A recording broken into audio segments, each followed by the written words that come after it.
Well, Gotham Knights, it was the victim of low scores, a lot of discussion on social media, people piling on, people listening to other people tell them how good a game is, even though they haven't played it yet, resolution, frame rate, everything and anything before actually tasting the dish to make it somehow taste bad. And I'm here to tell you that after playing this game for several hours, are there some repetitive mission structures throughout? Yes.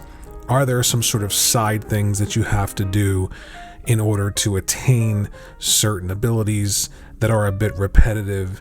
Yes. But the cool factor of exploring a world as a superhero is absolutely intact. And if you even like that a little bit, if it's something that you see and you feel like, you know what, I could do that for hours at a time and never get bored of it, then this game is for you. First off, it is not a bad looking game. One of the heaviest critiques from the peanut gallery was that this game looks worse than the Arkham games on the 360 from the 360 era. And if you just stop for a second and think about that, the Arkham games were not open world. They were sort of this sort of illusion of an open world in a really confined space.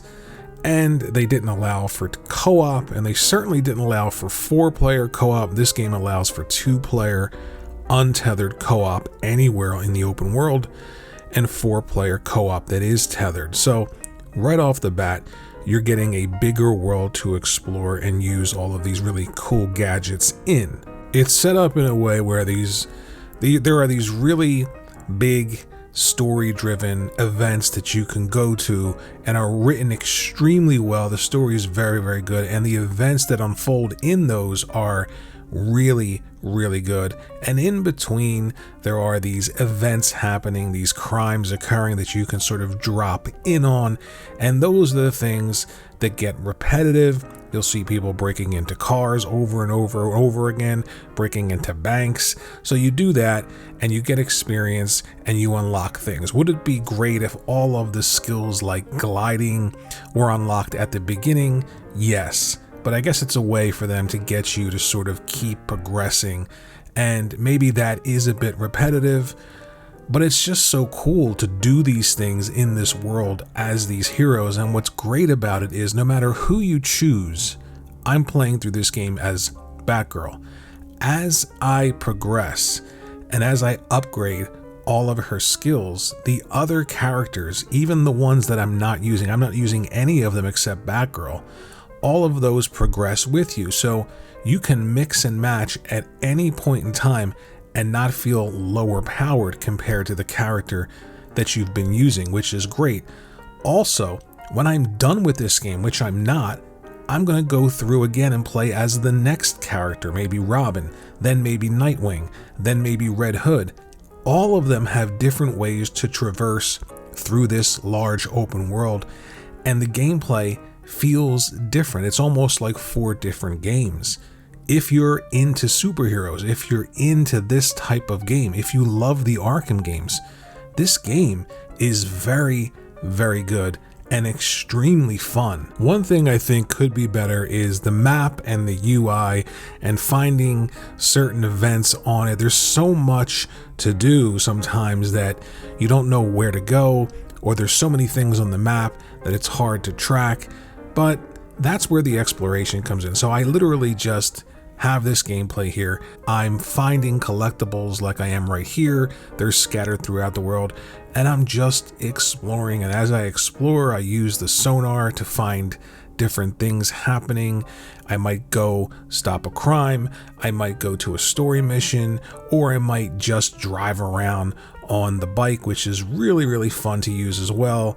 And once you get the ability to glide here, it just feels, I don't know, it's cool. I could do this all day long. And I know you're saying, well, there's got to be more to a game than just gliding around and all. And I get that. And there are things to do in this game. It is not a bad game. Some things are repetitive, yes. Graphically, I don't know why people are complaining. I mean, this looks really good to me. everything just feels like Gotham City should. It should be dark, it should be dirty, it just should be gritty. And I just think that it does a lot well. The combat system is not as, I don't want to say impactful as the last Batman Arkham games, because you can literally just hold the button and block every attack. This is more of a combat system that's geared towards motion, so you don't block, you just evade, and then you go right back into the attack. So there's a rhythm to things to keep things moving. There's actually a momentum based attack system, so once you get the hang of it, it feels great. And I don't know, there's just a lot of fun to be had here. I had that drone there. You get all these different sort of toys to play with each character, and it makes you want to play as each of them.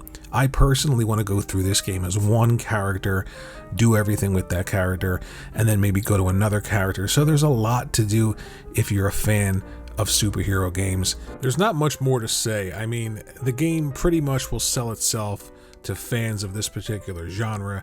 I love the traversal, I love exploring, I love finding things as these superheroes in this world. I'm not as nitpicky as some of the people out there who you're getting information from. I don't think resolution and frame rate is that big a deal, especially if it's not impacting the game in any negative way at all. And I'm not seeing that. I'm having a good time with this game. I think it looks good. I think it plays good. The characters are really detailed and fun to play around in, driving around, gliding around, just exploring. It's just cool. And if you're into superheroes, I keep saying that, but essentially that's it. I mean, it sells itself to you. And, sure, it could be better. Sure, it could look better. But this is what it is. And I think that it's a very good game. And I'm having a lot of fun with it. And I think a lot of people that have been sort of downing it and joining in with those, social media driven people that are just always looking for that hyper negative response or hyper negative reaction, because that's what drives engagement. I think a lot of people are going to be shocked playing this game, and I think a lot of people are going to have a lot of fun and find things that they really enjoy in this game. Let me know what you think in the comments section below. Thanks for watching, and I'll see you in the next video.